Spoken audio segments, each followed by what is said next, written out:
नमस्कार दोस्तों, स्वागत है आप सबका अपना यूट्यूब चैनल एनालिसिस क्लासेस में। दोस्तों आज के इस क्लास में BS semester 1 session 2022-26 new education policy यानी कि नई शिक्षा नीति के अनुसार जो आप लोग का सिलेबस जारी किया गया है इकोनॉमिक्स ऑनर्स का, उसी का एक इम्पॉर्टेंट क्वेश्चन आंसर करने वाले हैं। ठीक है, तो आप लोग का जो कोर पेपर 1 जिसे मेजर पेपर कहा जाता है, तो मेजर पेपर में आप लोग को पढ़ना है इकोनॉमिक्स ऑनर्स में माइक्रो इकोनॉमिक्स। ठीक है, इनमें से एक ही ऑनर्स पेपर आप लोग को पढ़ना है और एक आईआरसी पेपर और एक मील पेपर, जिनमें से आज हम एक इम्पॉर्टेंट क्वेश्चन सर इकोनॉमिक्स से करवाने वाले जो आपके एग्जाम की वजह से वेरी मोस्ट इम्पॉर्टेंट क्वेश्चन, चाहे आप बीबीएमके से या बिना यूनिवर्सिटी या एसकेएमयू झारखंड की किसी भी यूनिवर्सिटी से अगर आपके सिलेबस में माइक्रो इकोनॉमिक्स पढ़ना है तो ये आपके एग्जाम की वजह से वेरी मोस्ट इम्पॉर्टेंट प्रश्न है। ठीक है, तो आप लोग जो वेरी मोस्ट इम्पॉर्टेंट प्रश्न है, सीमांत उपयोगिता ह्रास नियम को उदाहरण के साथ स्पष्ट करें। तो डायरेक्ट आपके एग्जाम में 75 नंबर टोटल का प्रश्न पूछा जाएगा, 75 नंबर का। ठीक है, जिनमें से ये प्रश्न लॉन्ग टाइप के प्रश्न में इम्पॉर्टेंट है और आपके एग्जाम में 75 नंबर का क्वेश्चन पूछा जाएगा और 25 नंबर आपके कॉलेज के द्वारा इंटरनल में एग्जाम होता है, जैसे कि आप लोग को पता होगा न्यू सिलेबस के अकॉर्डिंग। तो आप लोग का प्रश्न है सीमांत उपयोगिता ह्रास नियम को उदाहरण के साथ स्पष्ट करें। यानी कि आज के इस क्लास में हम सीखेंगे सीमांत उपयोगिता ह्रास नियम क्या है। ठीक है, और इसकी मान्यता को जानेंगे, इसके महत्व को जानेंगे और उदाहरण के साथ हम समझने वाले। तो आप लोग मेरे साथ लास्ट तक बने रहिएगा। अगर आपने अभी तक चैनल को सब्सक्राइब नहीं किया तो चैनल को सब्सक्राइब कर लीजिएगा ताकि आपको आने वाले वीडियो का नोटिफिकेशन समय पर मिल सके। तो चलिए समझते हैं। तो सीमांत उपयोगिता ह्रास नियम को हम सबसे पहले इसका की पॉइंट को लिखेंगे, यानी कि की पॉइंट को समझने वाले। इसके बाद इसको एक उदाहरण के माध्यम से समझेंगे इस डेफिनेशन को, यानी कि सीमांत उपयोगिता ह्रास नियम क्या है।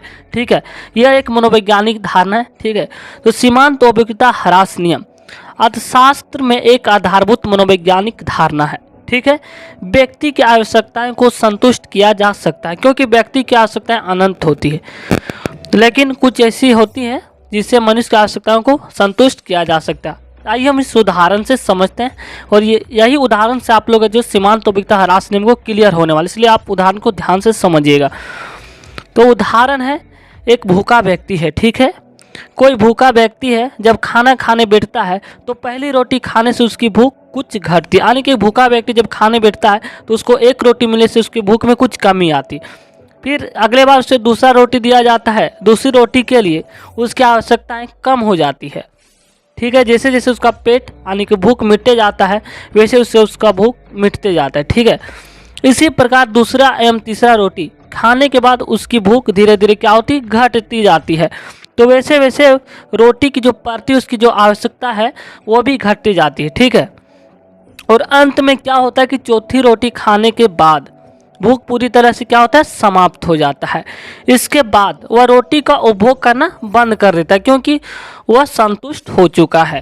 ठीक, यानी कि उसका भूख मिट चुका है। तो उपभोक्ता ऐसा क्यों करता है, प्रश्न यहाँ ये उठता है, यानी कि उपभोक्ता ऐसा क्यों करता है। तो इसका कारण यह है कि चौथी रोटी खाने से उसकी आवश्यकता जो है पूर्ण रूप से संतुष्ट हो जाती है। ठीक है, बिल्कुल आसान लैंग्वेज है, आप अपने एग्जाम पे अपने बहुत आसानी से लिख सकते हैं, थोड़ा सा भी हमने हार्ड लैंग्वेज का प्रयोग नहीं किया है।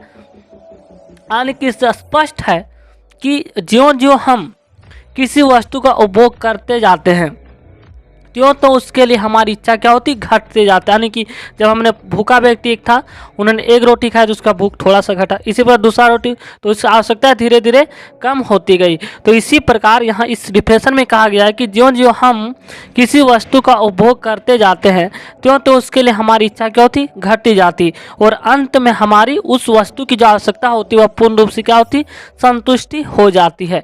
तो मनुष्य की इस प्रवृत्ति को ही सीमांत उपयोगिता ह्रास नियम कहा जाता है। तो यहाँ से आप लोगों का डेफिनेशन क्लियर हो गया होगा। ठीक है, इस उदाहरण के माध्यम से अब हम यहाँ पे सटीक डेफिनेशन देंगे, क्योंकि बहुत से वैज्ञानिकों ने अपने अपने ढंग से जो है परिभाषित किया है। ठीक है, तो इसे गोसेन का उपभोग का पहला नियम भी कहा जाता है, यानी कि सीमांत उपयोगिता ह्रास नियम को गोसेन के उपभोग का पहला नियम भी कहा जाता है, क्योंकि सबसे पहले इकोनॉमिक्स यही थे जिन्होंने इसके बारे में बताया था।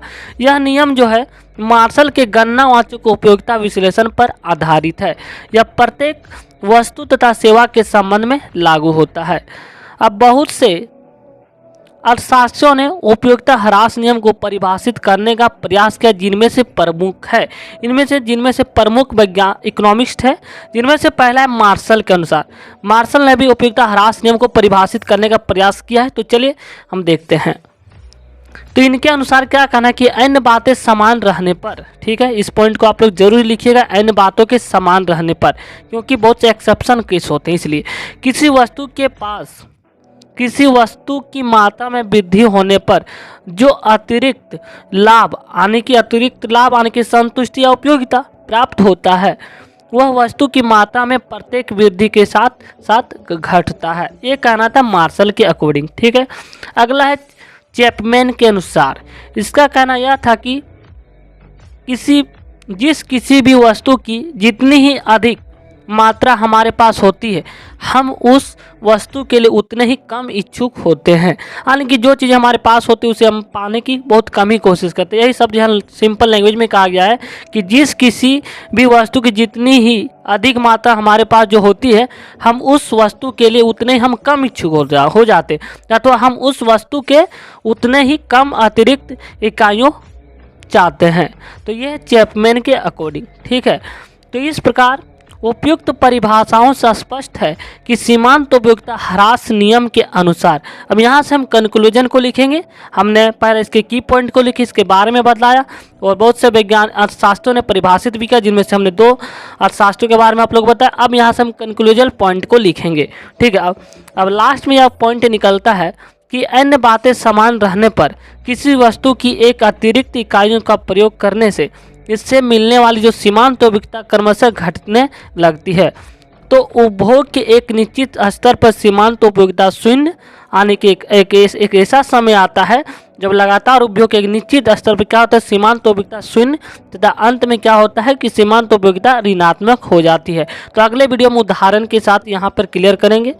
और यह सीमांत उपयोगिता ह्रास नियम आधारभूत नियम कहलाता है, क्योंकि यह अर्थशास्त्र के कई नियमों के लिए आधार प्रदान करता है, जैसे सम सीमांत उपयोगिता ह्रास नियम, इसके बारे में हम पढ़ेंगे अगले वीडियो में, मांग का नियम इत्यादि को आधार प्रदान करता है। तो ये रहा आप लोग का आंसर सीमांत उपयोगिता ह्रास नियम का डिफिनेशन, इसके विश्लेषण। तो थैंक यू गाइस। अगर आपने अभी तक चैनल को सब्सक्राइब नहीं किया तो चैनल को सब्सक्राइब कर लीजिएगा, ताकि आपको आने वाले वीडियो का नोटिफिकेशन समय पर मिल सके, एनालिसिस क्लासेस।